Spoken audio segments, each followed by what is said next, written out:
Welcome to The Daily Grind, a Bluff City Media daily podcast. Stepping up to the microphone is your host, Luke Hatmaker. Grab your favorite morning brew and let's get to the show. Hold me now, I'm 6 feet from the end, and I'm the oh God. Welcome to the Daily Grind. I'm your host, Luke Hatmaker, screaming like an idiot. It is Wednesday, and that means I got the $2 of the $2 Sports Show with me. How we doing, fellas?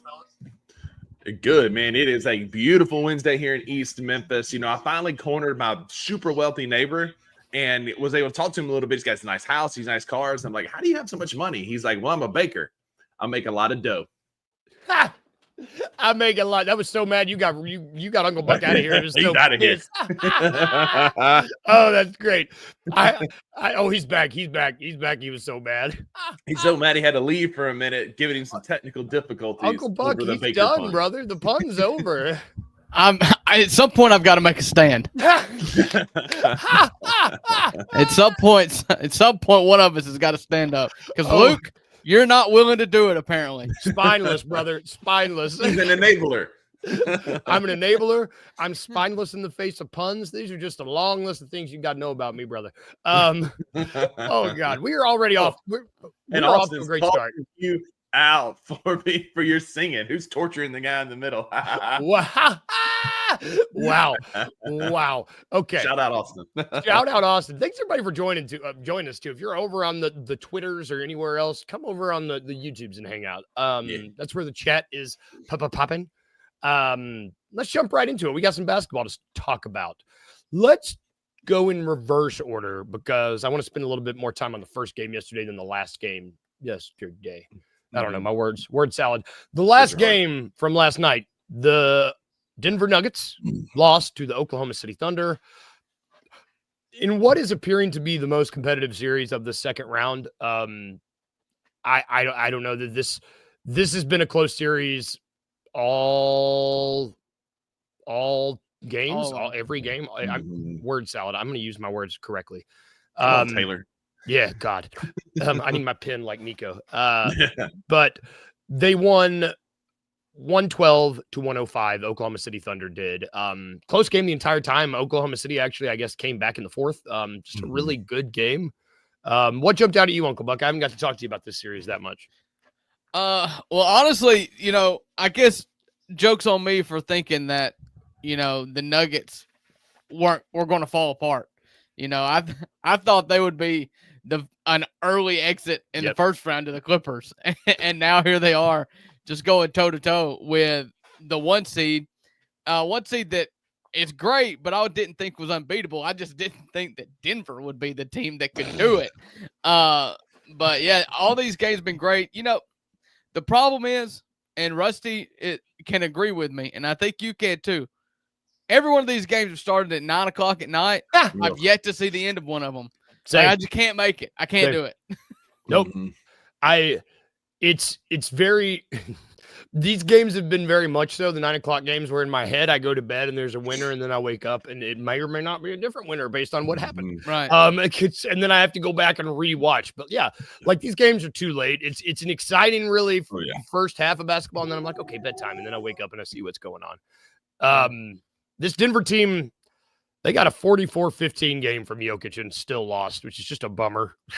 Had a 28 game from Jamal Murray. Getting any help, you've got Jamal Murray had 28, and outside of that, they were bad. Michael Porter Jr. had 2 points in 29 minutes. He was like 1 for 7 from the field.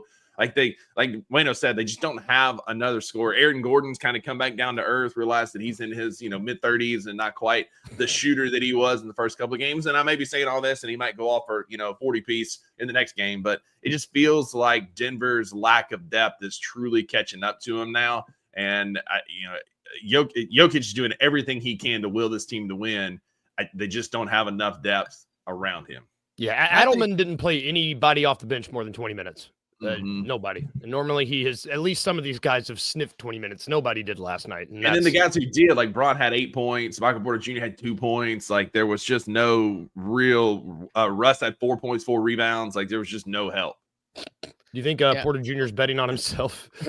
This was always my thing with Denver. That's the reason why I didn't think they were going to beat the Clippers. But, leave it to James Harden himself out of the playoffs, I guess. But there's just not much there outside of Jokic. And you hope that you can get playoff Murray. And when they've gotten playoff Murray, I mean, they're devastating. Mm-hmm. Just there's so many wing defenders that Oklahoma City can throw at you. And Jamal Murray, when he's not amazing, he is extremely inefficient because he's getting up this pretty much the same amount of shots. And he's either making them and you're winning or you're missing them and you're losing. And, 44 and 15 for Jokic, I think is what you said. Like, that's great. But, I mean, we're talking about playoff basketball here, It's not the same. It's not all you need. Yeah. And I mean, and you look at this Thunder team and it's like SGA got help from everywhere. I mean, he had every one of the other starters had at least double digits, and Caruso had double digits off the bench. Like it's a collective. They got a collective unit right now and they're winning collectively. I mean, I don't know why we're surprised. They only lost like 14 games out of 82. It's not like they were, like a slouch in the regular season. And surprise, surprise, they're still good in the postseason. Yeah, they don't have the playoff scars that Denver and some of these other teams have. They just have dudes who can hoop, and they're good across the board. They're too deep good, and they're like Denver's going to have a hard time pulling out two like back-to-back wins over this team. They're the new school Spurs because I truly believe that if any of these B and C players for Oklahoma City, when it comes time for them to get paid, some team is going to make them a big superstar offer, thinking that they can take the leap, and they're not that. Like Jalen Williams is not ever going to be an alpha, I don't think. And so Jalen Williams and Chet, they're not complete players, so they work out perfectly. And Sam Presti did an amazing job of matching the attributes and what they do well together onto a team.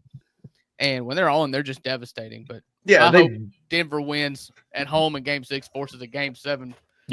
Back in OKC. They just built a juggernaut around SGA because they know what SGA does well, and they went and found other guys who can shoot threes, who can protect the rim, who are big bodies, and they just built a juggernaut around him. Yeah, it's. I'm like, I just really hope this goes 7. I would like to see one of these series go 7. I think this one stands the best chance. I think Denver, the blueprint's there for this to go 7. Denver wins Game 6, go back to OKC. There's a blueprint here to where that's the only series we're watching after tonight, right? Which is nuts. All three other series are 3-1. I mean, we can have some days without basketball. Done. Let's go to the other series. Speaking of days without basketball, the first series in the Eastern Conference is done. Indiana Pacers beat the Cleveland Cavaliers 114-105. Please, let's salute our king, TJ McConnell. One of us. It's just like you want to talk about a team that did really well in the regular season that just it's falling apart on them. I mean, this Cavs team, man, they just that's the injuries at the wrong time. And injuries at the wrong time. They hit an Indiana team who believes and is all the way bought in. I mean, they made the Eastern Conference Finals last year, and then nobody gave them a chance this year. And I think they're playing with a massive chip on their shoulder. They've gotten down. They took Donovan had 35 yesterday. Like they took a big Donovan game, punch in the mouth, and just kept coming. Donovan on a bad ankle. On a bad ankle, yeah. Max Strus was the one, though, yesterday. Max Strus had 0 points in 26 minutes. He was 0 for 9 from the field. Like, just complete, just poop the bed job by Cleveland's supporting cast. And it was a recipe for disaster. This Indiana team, though, like I said, they got a massive chip on their shoulder, and they're playing really fun basketball right now. Yep. In Game 5 in Cleveland. Yeah. You said role players play better at home. No, that wasn't it. Listen, I think there's a case study that should go on with Cleveland because, all year long, it seems like Cleveland has just been the most finesse. They called it the Cavalanche. And I think you're seeing it a little bit with Boston too. It's just like you're playing this very finesse, high flying, shoot a lot of threes kind of basketball. But when the game became physical, it was just like you didn't hold up. And maybe I'm falsely attributing that to Cleveland. It's more Boston, but you just don't see a 1 seed just basically just get handled like they did. I mean, even when they were healthy, they got beat by 41. I mean, Yeah. it was startling to me that it happened at home yesterday. Right. You know, And like Drew, you make a good point. Like that was one of the things. Like Jared Allen, like the first time in the history of any show, there was one of the biggest beasts with Jared Allen, right? Like there was talks of him coming to Memphis and being like a guy, but like he's not a big body big. He's a finesse player. He can get pushed around. And Miles Turner and Pascal Siakam and those guys yesterday were just bullying Cleveland left and right and out physicaled them. They got all the hustle 50-50 balls. Like it was very much, again, a team with a chip on their shoulder trying to prove something versus a team that coasted in after a phenomenal regular season. Y'all know what happened, though. This was the slow-mo death blow. You know, slow-mo. Kyle Anderson, after the Heat series in the first round against the Cavaliers, he came out and said they're better without Garland. And it just split that whole locker room. Like, it's what it feels like. Like, everything just went awful after Kyle Anderson just said, I know, you know, they're better than us, whatever, but, you know, they're really better without Darius Garland playing basketball for them. And it was like, yikes. And then everything just went south. It gave credence maybe to something that there is no credence to, that they just fell apart. It could happen to a nicer guy because he's the very one that was saying that Memphis should move the basketball team to Nashville because that's his hometown and all that. He's from Nashville. He's from I'm just saying, it could happen to Corinth, Mississippi. Could happen to a nicer guy. The Corinth Grizzlies. I'd watch them. This Cavs team, it's just like, between Garland, who was playing on one leg, him and Mitchell both seem to be playing on one leg. You got, Mitchell was fine. Mitchell was fine. Yeah, Ty Jerome as a pumpkin after being like in the finals for like 6 man of the year conversation all year. Couldn't do anything in the playoffs. No, like nothing. You're not one of us. Not one of us. But like their normal support, again, like Okoro was bad yesterday. Again, Strus was over, like just an abysmal shooting night for what has been a good shooter all year long. And I'm excited to, like, we're going to talk retooling and rebooting around this team because, like, what do you do? Like, you've got good pieces. They're not physical pieces, but where do you go from here?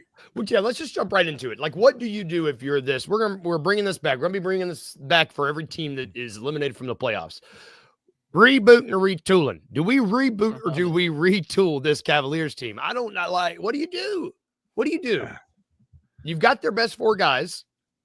Yeah. You know, I mean, Jared Allen, Evan Mobley, Donovan Mitchell, DeAndre Hunter probably aren't going anywhere.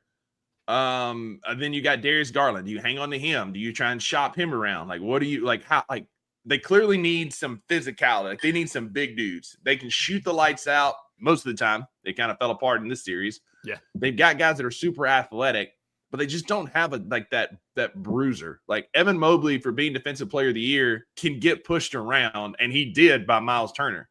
And so, like, to me, like, I think they need to retool and add some size, like some dogs, almost like the Memphis Grizzlies, who just need that edge, that tough guy that can come in. DeAndre Hunter thought it was him, but it's like you're going toe-to-toe with Mathurin. It's not like it's that big of a deal, right? Like, they need a big enforcer that can just be the muscle on this team. Yeah, this is not a reboot situation here. A very few of the teams in the playoffs that are going to get eliminated right now are a reboot. Instead of, I don't know, maybe Boston will maybe talk about that later. But after they get eventually and obviously get eliminated. Listen, you've got all the pieces there. You know, there's a lot of parallels with the Grizzlies and the Cavaliers just based on their style of play, based on kind of the setup of their big 3. You know, they've got 2 guards and a Defensive Player of the Year young big man. I mean, that's what Evan Mobley is. When he came out of college, he was compared to Jaren Jackson Jr., long, lanky, very raw, but potential. So, yeah, I think you still push forward. I think much like the Grizzlies, they've got to make a decision on their 3rd guy, which, in my opinion, is Darius Garland. In my opinion, that's the one that they're going to look to shop. And I think you build around Donovan Mitchell and the big guy, Evan Mobley, and you just see what else you can get. I mean, you like your wings. I mean, Max Strus is a proven wing that played on, you know, those Heat teams. You hope that got that culture. But then after that, I mean, you're talking Dean Wade, you're talking Isaac Okoro. Yeah, it's just not anybody that you would think would be an obvious player on another team, an obvious role player on another team. It works well in this system, but they're not just great players when it comes down to it. So you've got to have a hardened veteran, but I don't necessarily chalk that up to like a physical guy, like a big bruiser. It's just somebody that's holds up in the playoffs. Because as we've seen with Boston this season, as we've seen with Cleveland this season, you've got to be able to hold up in a playoff series. It becomes a whole different basketball game that you've got to be ready for. And I just don't think that all your white guys around the edges for Cleveland has been the answer, obviously, this year. And yeah, like they just need that hardened muscle guy, not necessarily a big bruiser, but just that guy that's just that hardened. You say hard, yeah, like a Harden. like a meathead kind of guy, right? Yeah, no, Oh, I think Harden. Harden. Big Jim Harden. Harden. Yeah. Need James Harden to fix the Cleveland Cavaliers. Jesus. Yeah, no. yeah. Like, you talk about playoff fallers. That's exactly what they need. They're in an interesting situation too, because I could be wrong, but Ty Jerome, I think, is gonna. I mean, I think he's a free agent, so they're probably gonna lose him, and he's probably gonna be one of those guys that gets paid more than he's probably. That's gonna be rude. To me, he seems like the kind of player who is probably due for a big payday when he's probably get overpaid. Overpaid, yes. Yeah, I mean, he's floated around. He found a perfect system, and if he's smart, he just takes whatever money Cleveland offers him. He fits in that system. Yeah. Because, and maybe he just had a renaissance. I don't know, but you see this from time to time where guys just kind of travel around the league until they find the perfect spot, and then they bloom. And it's like, okay, now can I take this and put them on my team? And it's like, probably not. Probably not. But it sure looked good on that team. Yep. We see that all the time. And it's just like Wayno said a few minutes ago, don't make a knee-jerk reaction and go like just spend a bunch of money on Ty Jerome or completely reboot this team, tweak around the edges. And like you said, smart money for Ty Jerome is to stay right where he's at. Yep. A perfect example. And to bring Wayno's name up again, he's been talking in our group message about this all playoffs. Obi Toppin has rebirthed himself into the perfect player for this Indiana team. And if you look at how he plays now versus how he played for the Knicks that drafted him, it's a totally different player. Yeah. And so he's evolved and made himself into an absolute key cog to this Pacers team. And so, but would that happen if the Grizzlies were going to go trade for Obi Toppin? I don't know. I don't know. That's it's Obi Toppin's a great example of it, because it's like, is it the player or is it the situation? You know, and you don't want to be the guy who gambles on the player when it was actually the situation, because so many situation happens. Yeah, I mean, look at so many teams got duped on the fourth best player on the Spurs over and over and over again, until Kawhi Leonard. They never hit, you know? Yeah. You see it all the time. Like there's like in football, quarterbacks are better in other systems than others. You see it happen in sports all the time. Like Sam Darnold, he flourished in Minnesota after bouncing around from the Jets and the Panthers and everywhere, right? But like you find a system, and that's what Obi Toppin's done. Yesterday wasn't a banner game for him, but he played key roles in certain moments because he's put in the right position by this system. And somebody's going to overpay some of these cats that get eliminated or after this playoff. And I'm curious to see, like Drew said, what that's going to look like in a new system for some of these guys. Or is it just Cleveland is the perfect home for this guy and Toppin has found the perfect home in Indiana? And how many times is Cleveland just going to melt down at the end of the season? I mean, it's a thing, man. It just seems like it's always a locker room issue. Like JB got booted and Jared Allen said he wanted traded, and everything fell apart last year. Yeah. After a moderately successful year, you know, a step in the right direction kind of year, I think just absolutely cratered at the end of the season. And then this year, and I know injuries have something to do with it too, but they just crumbled again. They fell apart. And then wasn't there a piece in the Athletic last season? Wasn't there a piece like after the end of the season when they got bounced and JB got fired? They were like turmoil in the locker room. It's been like that forever. Jared Allen came out and was like, "Well, I could have played, but probably should." Like he had all that stuff about his injuries where he kind of quit on the team. Then you got Donovan Mitchell who quit this year on the team. Like he couldn't put any weight on his ankle. And I don't want to call Donovan Mitchell a quitter. He bailed on a 40-point loss at halftime, but That may have been just that may have been just smart PTO, but Maybe it still looked bad. That's what I'm saying. Like Smart PTO. like smart PTO or not, it's a bad look for Cleveland given the situation last year. I Well, agree. they got they got the reigning coach of the year now. Oh, I like it. And for those of you who don't know, I'm a Musketeer in Wayno's profile picture. Yeah, yesterday he hopped in the $2 Sports Show comments and changed his profile picture to an old picture of me. So It was amazing from the Rockstar great. days. This is great. It was amazing. I'm going to send him some pictures of Rusty so he can use tomorrow on this $2 Lord. show. Great. Oh, Lord. The one last thing I want to talk about this Coach of the Year curse. Is it real? It's a thing. It's a trend.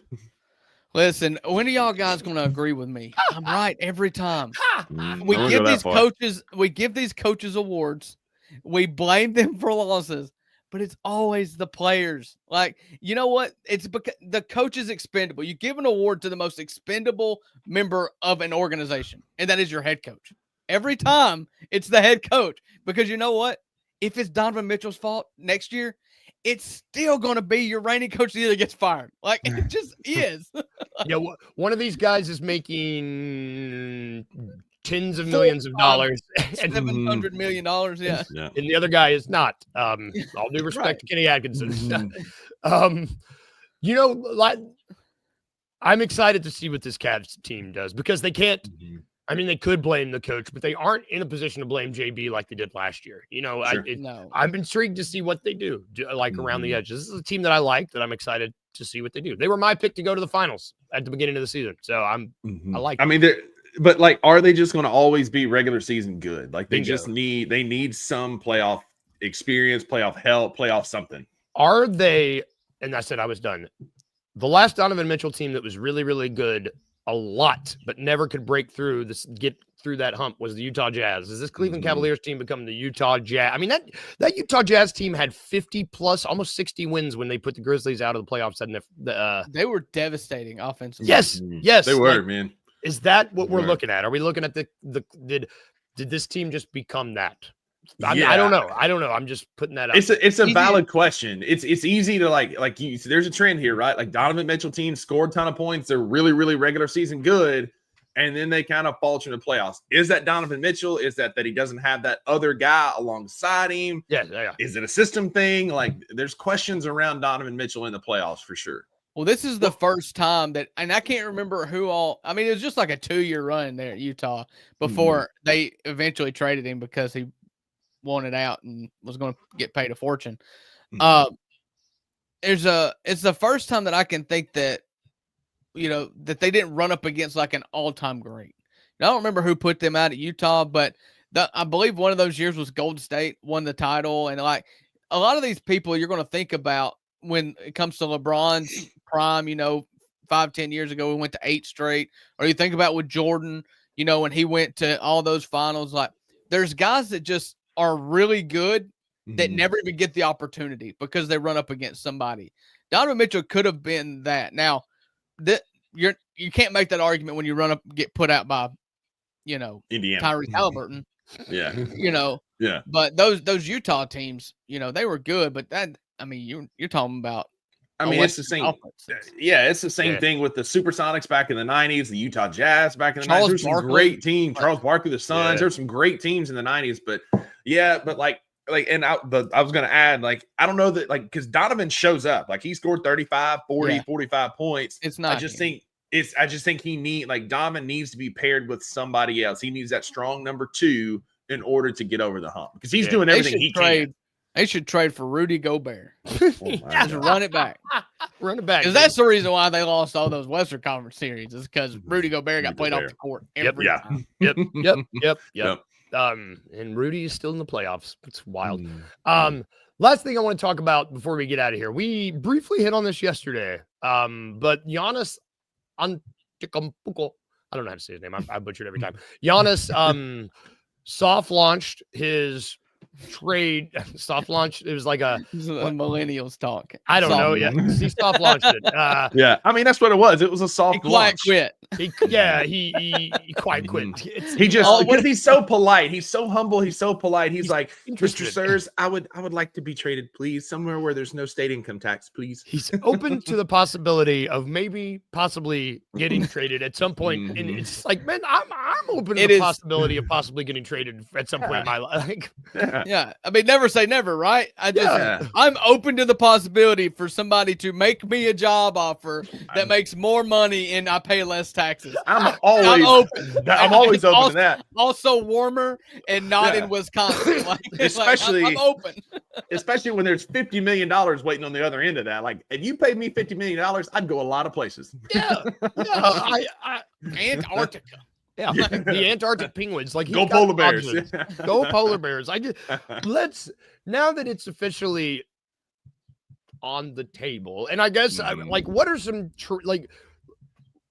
where do we think Giannis is going to go?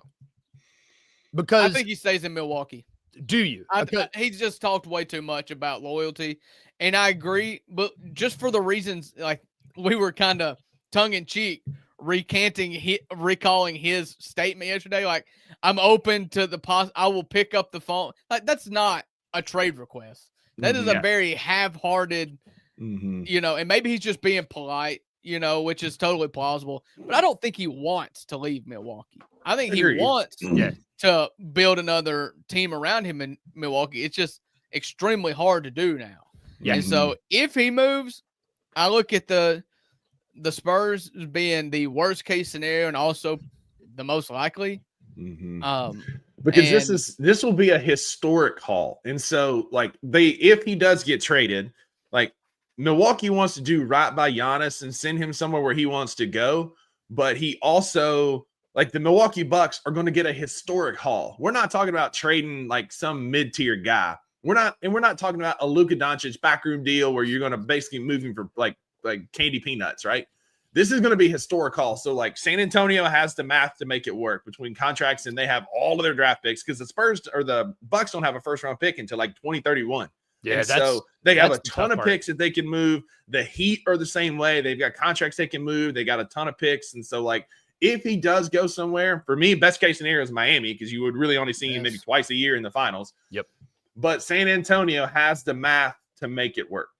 And it also seems like, I mean, who knows with the Dallas Mavericks organization, but it does seem like Nico Harrison told us yesterday, based on his pin twirling, that they are going to be keeping the number one pick and keeping Nick Saban was going to stay at the Miami Dolphins until he got on the plane to go to Tuscaloosa, right? Like, the coach speak, GM speak is a thing, right? Like, he's putting his eggs in Cooper Flagg's basket. But if Giannis Antetokounmpo came out and said, I want to be a Dallas Maverick, he would be a really Dallas Maverick. To turn that down. Yep.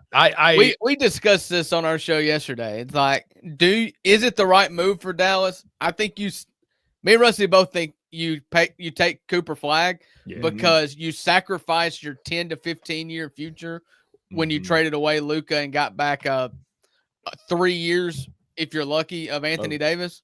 Paper mache and Max generous. You've got to set your future back up, and you've got to do it for your fans that you just totally screwed. That's my gotta do it. Yeah, because there will be no hotter jersey than a Giannis Antetokounmpo Mavericks jersey.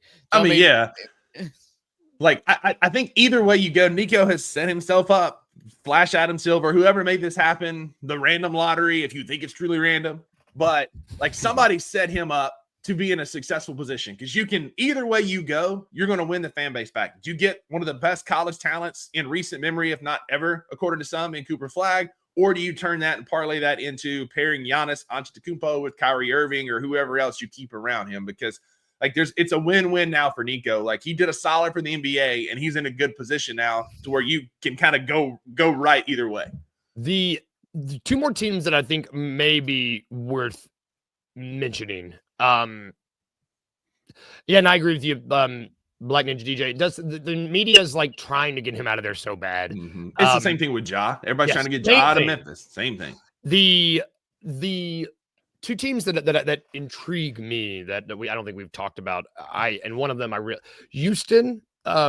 Just because they seem prime. The young talent. They got a lot that they can be like, hey, Milwaukee, you need to rebuild here's a lot of young guys. You don't have draft picks. No worry. Here's some guys, and here's some draft picks. Here's Jalen Green, Tari Eason, and Jamal and Reed Shepard.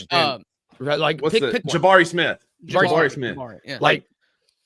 Houston, the Texas teams are the most primed to get Giannis, and that sucks because all three of them we play 4 times a year. It's literally the Southwest Division, not named Memphis. I will formally draft my letter to the commissioner requesting the Grizzlies be moved to the East. I've never been that guy. I've never wanted to move to the East. But on our show yesterday, Drew asked the question: What is the move that the Grizzlies have to make in order to compete if one of those teams get Giannis? And I said, you formally petition for an early release to the Eastern Conference. Lateral move. It's a lateral move. Give me Atlanta. Give me Orlando. Give me the Sixers. I don't want nothing to do with a Giannis-led Rockets, Spurs, or because like a Spurs team with Giannis and Wemby and De'Aaron Fox is just stupid.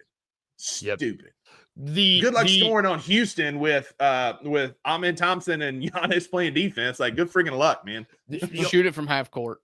You go make a big move for Peyton Pritchard, knowing that the only shot you're going to get uncontested is a half court heave. That, or you call Golden State and say, we want Steph, and Steph just shoots it from the time stripe every possession.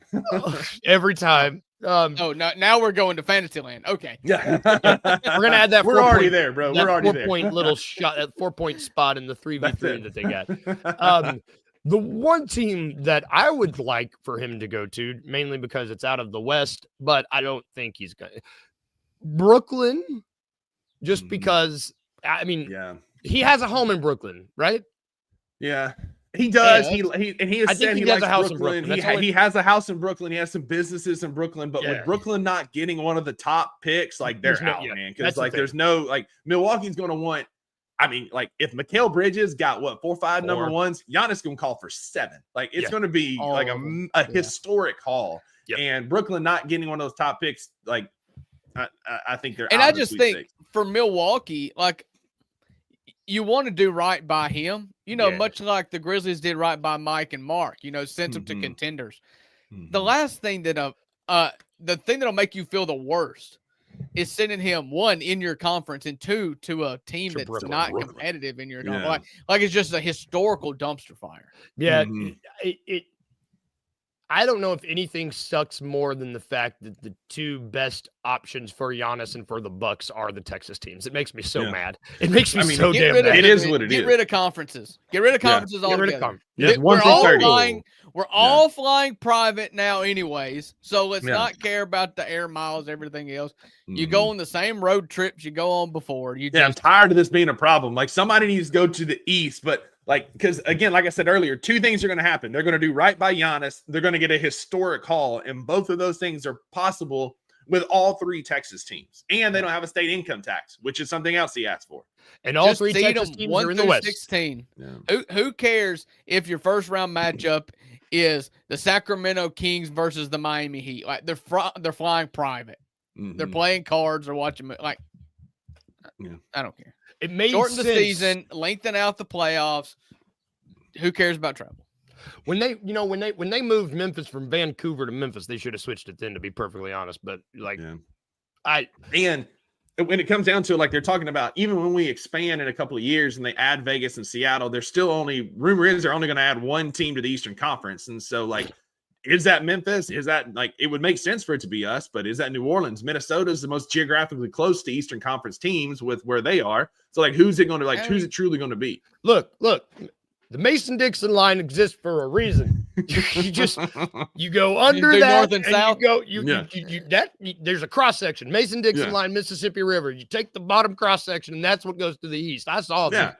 That's it, man. If you're east of the Mississippi, there's no reason you should be in the Western Conference. Ain't nothing Western about east of the Mississippi. No, we play in the SEC. Dang it. It's the Southeastern Conference. We're in God's country over here in Memphis. SEC. That's going to do it for our show today. Thank you guys for watching. Go SEC, I guess. We're going to talk SEC baseball soon because I want to get you 2 on here to talk SEC. Sorry, Uncle Buck. Hail State, baby. Thank you guys for watching. Thanks you guys for popping off in the comments too. This was great. Before we get out of here though, I forgot to do one thing. Ounce of hope, Rusty. Mm-hmm. I said I was going to be putting them up. Ounce of Hope. Yeah. Local Memphis dispensary company. Check them out, ounceofhope.com. They got a ton of great specials, ton of great products. There's going to be some commercials coming out. Kenny went out there yesterday and shot some stuff at their storefront. It's going to be an awesome time. Y'all be on the lookout for those commercials and check out ounceofhope.com in the meantime. Ounceofhope.com. There's a lot of O's in that. I like it. We're going to be back tomorrow to keep talking about the playoffs. We didn't even talk about the games tonight. Who plays tonight? A little preview. We got Timberwolves, Warriors, and Knicks, Celtics. Knicks, Celtics are tonight. Yep. God, we don't have a 9 o'clock tip. Good news is we don't have a 9 o'clock tip. There's an 8:30 tip. They're running them at the same time? No, it's 6 and 8:30. We're 30 minutes earlier. Just like last night. Yeah. Lame. We'll be back tomorrow to talk about the games, y'all. If we can leave you with anything today, as you go about your day like we always do, remember these 2 things. Remember to be a little weird, just a little bit, and remember to smile. Bye, guys. Have a good day. We'll see you tomorrow.